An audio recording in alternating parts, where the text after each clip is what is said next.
Welcome to Beyond the Valley, a CNBC Tech podcast with Arjun Kharpal and Tom Chitty.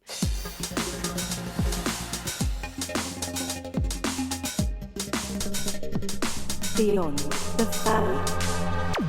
To challenge the status quo, you often need to do something extraordinary, and our guest this week is doing just that by attempting to fly non-stop around the world in a hydrogen-powered plane. But this isn't just a stunt. The aim is to prove to the aviation industry that there is a viable alternative fuel that is scalable, practical, and won't cost the Earth. Beyond the Valley. Our guest this week is Swiss explorer Bertrand Piccard. He comes from a long line of pioneers that include his grandfather, Auguste Piccard, who set world records for hydrogen balloon flights and was the inspiration for Professor Calculus in the comic book series The Adventures of Tintin. And then there's Bertrand's father, Jacques Piccard. He developed submarines and was part of the team that was first to explore the deepest part of the world's ocean, the Mariana Trench. Keeping the family's adventurous legacy alive, Bertrand was the first person to complete a non-stop balloon flight around the world, and in 2016 he was part of the team that circumnavigated the globe in a solar-powered plane. He once said, "I have a compass in my heart with a needle showing the unknown. Each time something was not done that no one considered possible, I thought this was worth trying." Bertrand, thanks for joining us on Beyond the Valley. With big pleasure, and thank you for your introduction. You will have spent years working on this plane, Bertrand, and planning the flight. Do you enjoy that development process, or are you just itching and eager to get up in the air? I know since always that the adventure is not only about flying. The adventure is about putting the team together, putting a project together, finding the partners, the sponsors, to get out of the box in order to envisage new technologies, new solutions. All this is part of it. So of course I love to fly, but there would be no flight without all the previous work. Fantastic. Bertrand, just to be clear to our listeners that you have met Arjun before in France. So just to, be open and Well, that's right. When we were filming an episode of The Edge, which aired recently, I travelled to Les Sables d'Olonne in France, where I met Bertrand at the Climate Impulse development site. It was amazing to see. At the time we met Bertrand, I think we saw the molds for some parts of the plane. We saw some other parts of the aircraft that were in development. So that was really cool. Yeah, absolutely. It's important to remember that it's not a vague idea for the future. It's a plane that is currently under construction. And when Arjun came, it was the moment where we took out the fuselage, the fuselage, including the cockpit, out of the mold. So there was really something to see, not just a drawing. And I had the privilege of sitting in that fuselage to kind of get a vague idea at this point in time what that would be like. So that was a really extraordinary experience as well. Yeah, and discussing where the loo is. But we will get into that in a minute. Bertrand, we're going to play Stat of the Week. So Arjun's just going to give us that stat, and then we'll answer at the end of the podcast. Okay. Yes. So that stat is $6.8 trillion US. I like Bertrand's already got a pencil and he's written it down. Fantastic. Well prepared. Okay, $6.8 trillion. Bertrand, I know I've given an introduction of sorts, but give us a summary, if you will, of kind of what this mission is called and what's ultimately the aim. The aim of the Climate Impulse project is to restore hope, to demonstrate solutions, to have people going into action in favor of the environment. Because today there is far too much skepticism, defeatism, people who don't see solutions, they believe there's no future. And that's the worst. That's the worst. We absolutely need to show that by thinking differently, by doing differently, we can do much better. And much better today, it means to be cleaner for the environment. It needs to be more efficient in order to save energy, save natural resources, but also save money. It's also about developing new industrial processes that are cleaner. And Climate Impulse is a way to show that we can do much better and much more than what we think. And I'm fed up of all the people who say, oh, everything is impossible because it has not been done yet. Of course, until now, it has not been done, but from now on, it has to be done. And we want to demonstrate that a lot more is possible than what we think. And Bertrand, why hydrogen? When we hear about transportation these days, we often default to thinking about cars and electric vehicles, and electric as being the way forward. You're looking more broadly here at the aviation industry. So why do you think hydrogen could be the fuel of the future in this industry? To be very clear, an purely electric mobility with batteries, it's much more efficient. If you take the electricity, go into the battery and back to the electric motor, you lose almost nothing. But the problem is that batteries are too heavy for heavy transport. In a car, that's fine. In a truck, it can be okay. But more than that, you carry so much batteries that it doesn't make sense anymore. And this is where hydrogen is useful.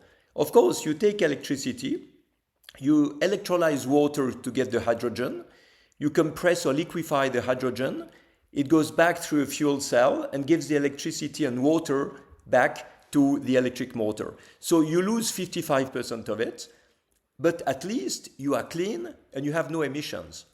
And for all the people who say, yeah, but you lose 55%, don't remember that when you go through gasoline, you lose 80%.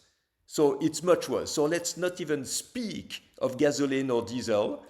But hydrogen is, I believe, a way for heavy transport, heavy trucks, maybe boats, airplanes, of course, but knowing that we have to create a new industry. And this is why you have reluctancy, people who say, oh, you cannot do another industry. Of course you can. There was an industry for cars and gasoline stations at a time where people were giving grass to the horses at every hotel. There is a time where we had to replace all the land cables by antennas to have mobile phones. And now we will need to transform our gasoline system into electric systems for light transport and hydrogen system for heavy transport. So with Climate Impulse, Bertrand, how much is it about inspiring by this flight, but also how much is the end goal also to show a viable industrial process for the mass scale production of hydrogen fuel for the aviation industry? Today there is almost no offer because there is almost no demand, and no demand because there's no offer. So what you need is to give the wish to go into a hydrogen industry. And this is the goal of Climate Impulse. Give the wish, show that it works, show that it's clean, show that we can make it happen. So it's about inspiring. It's a non-for-profit.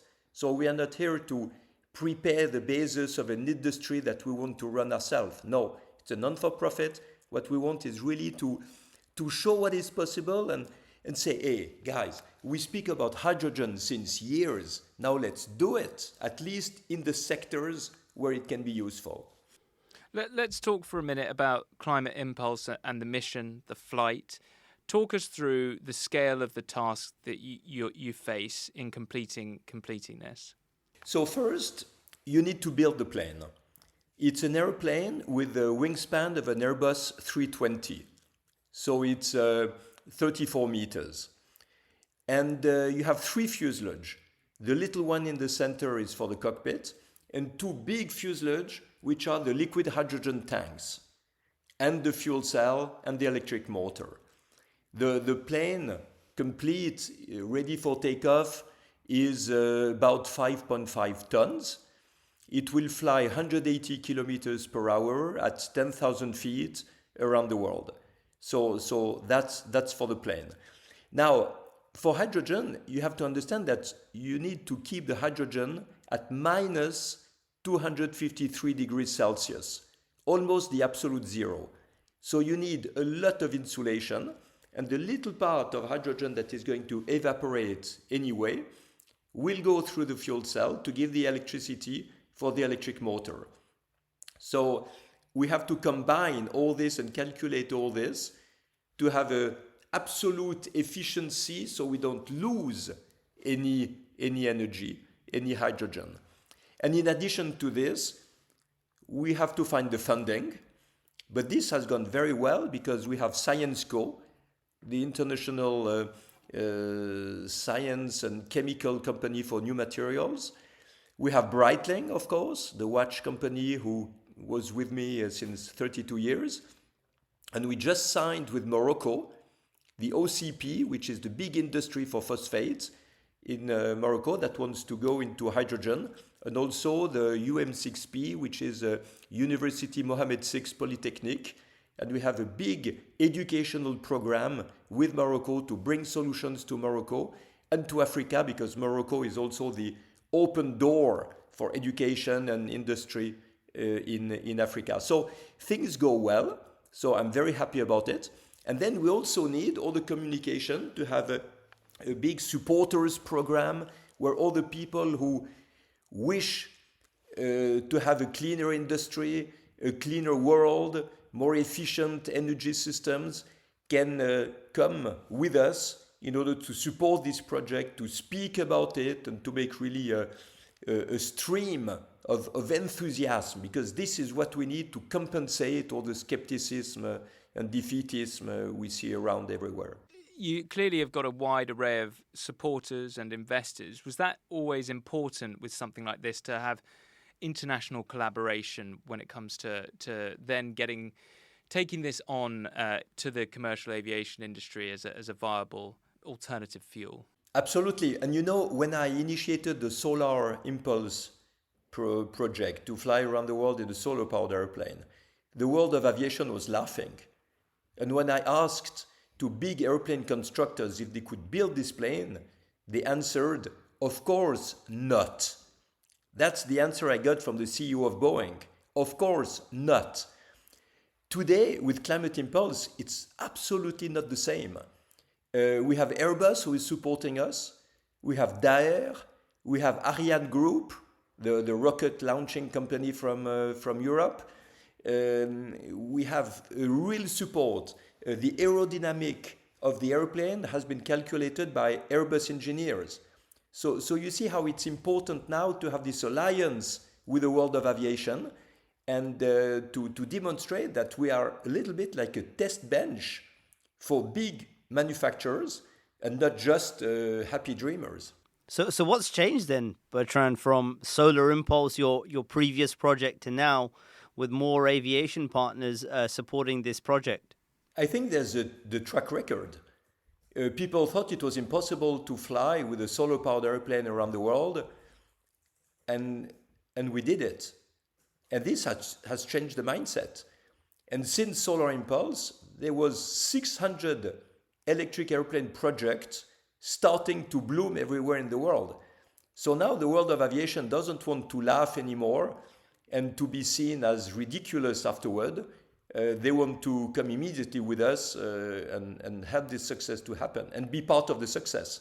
Bertrand, can we just dig into a little bit more about the technology? I'm sure there's a lot of listeners thinking about, and you touched upon some of those earlier. How exactly does hydrogen... I have a few questions around this. Maybe you can run us through the process. The first is the process of capturing hydrogen. How does that begin? Where does that come from? How do you get the hydrogen that will then be used as the fuel for the aircraft? Let's start with that. Yes, it's important that people understand that. Normally, what do? You take natural gas, like methane, and you cut the hydrogen molecules out of the gas, and you release the carbon. So it's a very polluting system because you get hydrogen, but you put carbon in the atmosphere. So the next step was to do exactly the same, but to capture the carbon and do something with the carbon. But you can do even better. You can take water and electricity, you put the electricity through the water, and you get oxygen and hydrogen. And you release the oxygen, which is good for the atmosphere, and you keep the hydrogen to put it as a fuel. But this hydrogen either can be burned in a thermal engine, which is not a big advantage because it will produce anyway some nitrogen particles, NOx, and so on, so you make pollution. Or you put this hydrogen in a fuel cell where it is recomposed with oxygen to produce water and electricity, exactly the opposite from the hydrolysis system. And then you get the electricity that can feed your electric motor. And I love to have electric motors rather than thermal engines because the electric motor is much more efficient. It uses almost all the energy that is given to it, at the opposite of a thermal engine, which is about 80% efficient only. And then once you've got the hydrogen you in these fuel cells, you've attached them obviously to the plane and the plane's engine. You said they had to be stored at a temperature of minus 235, was it? 253, I think. Sorry. Yeah, minus 253 Celsius. Wow, yeah. If you keep it liquid. You can also have it in a gaseous form at 350 or 700 bars, which is compressed 350 or 700 times more than the normal atmosphere. But for this, you need very thick tanks that hold the pressure. So it's okay for a truck, it's okay for a train, but for a plane it's too heavy. So this is why we use the liquid form.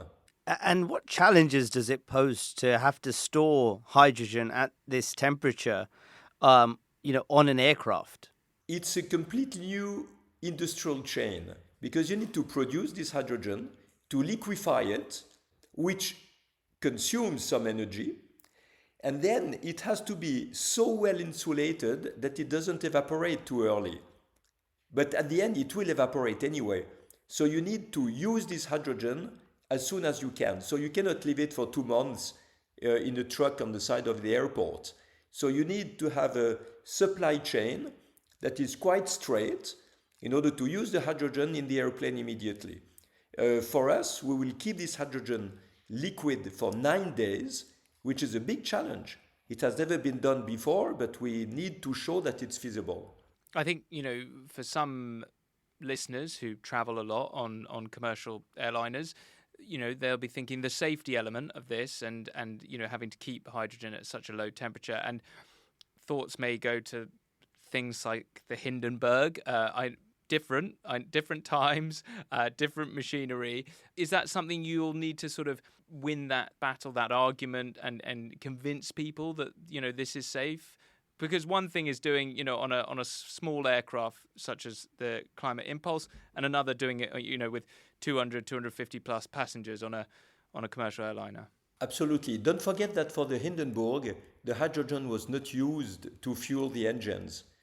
It was here to give the buoyancy to the Zeppelin, and there was a mass of hydrogen that could be in contact with the air, and finally it's true that it burned.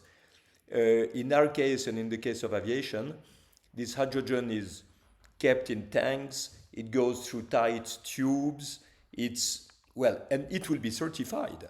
This is really important because, between the moment that you can have an airplane flying on hydrogen and the moment it can be commercially accepted to take passengers, you will have probably 5 years of certification by the Federal Aeronautic Organizations, authorities, and this will make it absolutely safe. Of course, otherwise, no way to use it. Safety first. Bertrand, can I just also pick up on one other, challenge with hydrogen at this moment, and that's around cost. I was reading a report from the International Renewable Energy Agency, and they say renewable hydrogen is 2 to 3 times currently more expensive to produce than fossil fuels, although their equivalents. Hydrogen pipelines can be 10 to 50% more expensive. Various other things around cost. The IEA also says low-emission hydrogen production can grow massively by the end of this decade, but cost challenges are hampering deployment. What do you think are some of the solutions? As we have seen with technologies, as they do expand in scale, the cost does come down. Is that something we're likely to see with hydrogen? How are these cost challenges solved? Before you reach what we call the critical mass, it's very expensive. It was like this for the first cars that were a luxury. the first airplanes that were a luxury, the first mobile phones. Everything was very expensive in the beginning. The same for the solar panels. They were 40 times more expensive 22 years ago. And then they reached the critical mass where there is a high scale of production and offer and demand, and the price drops dramatically. Today we have seen it for a lot of things, not yet for hydrogen. And we just need to open the market, and you will see that the price will fall down and become completely affordable. And even for cars and trucks in Switzerland, it is already comparable to diesel. Why that? We need to understand what we compare. A kilo of hydrogen is more expensive, but it allows to do 10 times more kilometers than 1 kilo of diesel or gasoline. And Bertrand, I remember when we had the conversation in France, I think we discussed about cars in particular, and you said perhaps hydrogen doesn't make as much sense for cars as electric does, but it makes a lot more sense for aviation. So just run us through that thinking. Do you think hydrogen is a viable alternative for cars, or electrification is the better way to go in that industry? Batteries are more efficient than the entire hydrogen cycle. So for light cars, light trucks, batteries are much better. You lose almost nothing in the loop. If you go through hydrogen, you lose 55% of the energy. But if you go for heavy transport, then the batteries are too heavy, very expensive also, and it will make more sense to use hydrogen. So for airplanes, if we speak about airplanes, you already have electric airplanes with batteries for 2 to 4 passengers. It will probably be okay until 30 passengers. There will be fully electric airplanes with batteries. But more than 30 passengers, I think it will need to go on hydrogen. And maybe before all the planes will fly with hydrogen, it will fly, they will fly on e-fuel or sustainable aviation fuel. That's probably the intermediate fuel, because you take the waste, you take all cooking oil, you take sewage from farms and things like that, and you can refine it and have a fuel. But be careful with that, because you think it's carbon neutral. Okay, but you have the CO2 in your hands, and you make a fuel and you put it back in the atmosphere. So maybe it's neutral, but in a situation where it could be carbon negative, you could keep this carbon on Earth instead of putting it back on in the atmosphere. So I think sustainable aviation fuels will be a good intermediate solution before all the airplanes will fly with hydrogen. Bertrand, I'd like to take it back to Climate Impulse before we finish.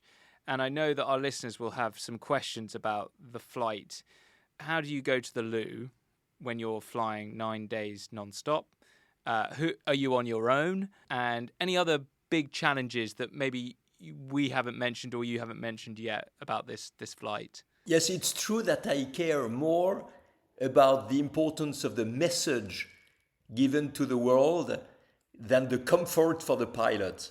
But let's speak about it, because it's true that it's interesting for the listeners. There will be 2 seats in the cockpit. Raphael Dinelli, my partner, and I will fly together. Raphael is the one who is currently responsible of building the plane.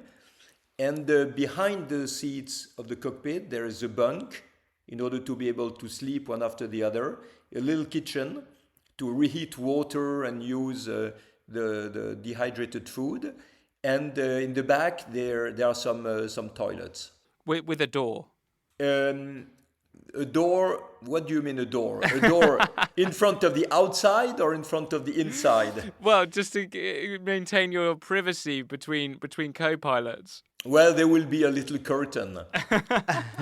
But you know, in the Breitling Orbiter 3 balloon, when I flew non-stop around the world, the most beautiful place was the loo, because it was in front of the biggest window, and there were no neighbors in front, so we did not need to close the shutters or to pull the curtain, and we had the view on the world while sitting on the loo. It was the most beautiful, privileged place.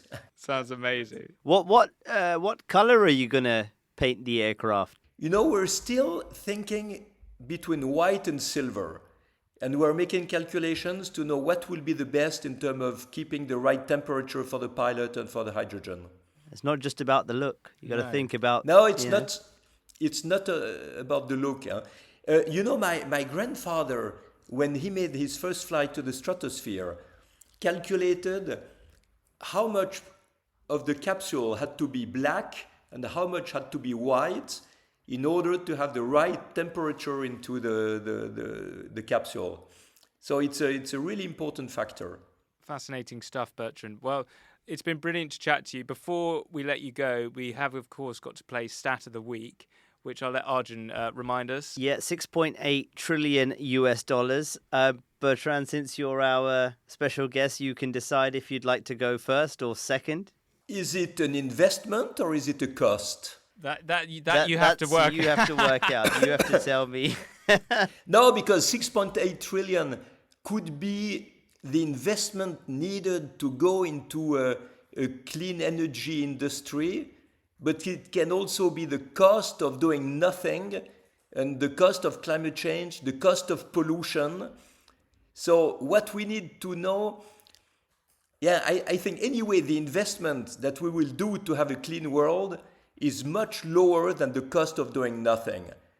And if we do something, we create jobs, we make more positive impact for the economy and for the environment. So 6.8 trillion, it can be something. It could be either way. It could be either way. It can be either way. Well, let's go into the positive. I think 6.8 trillion would be what we need to have a clean energy transition.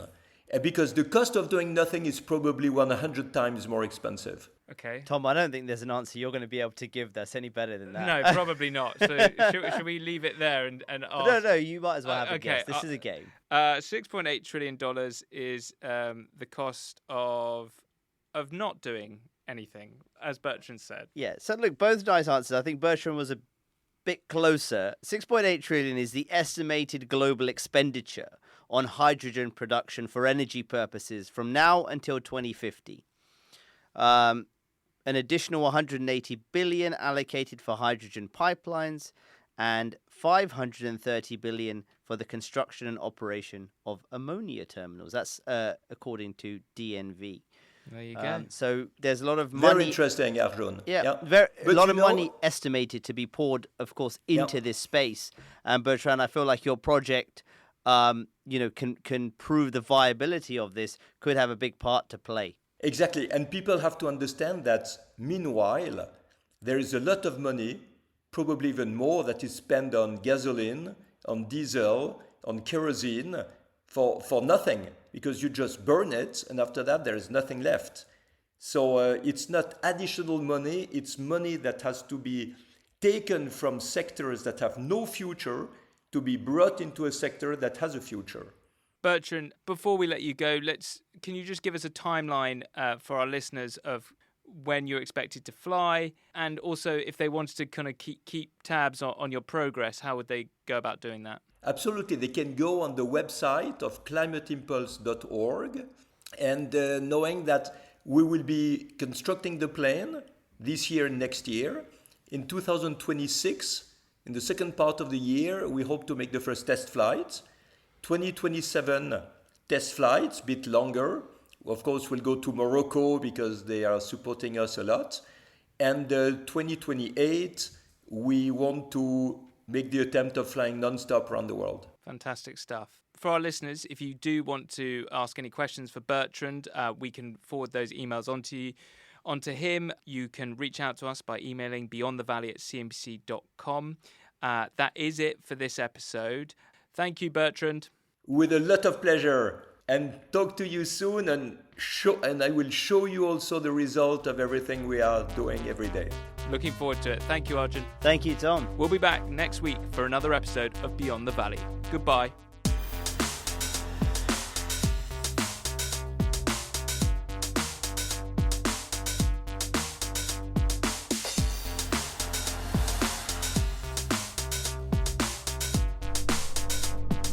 Beyond the Valley.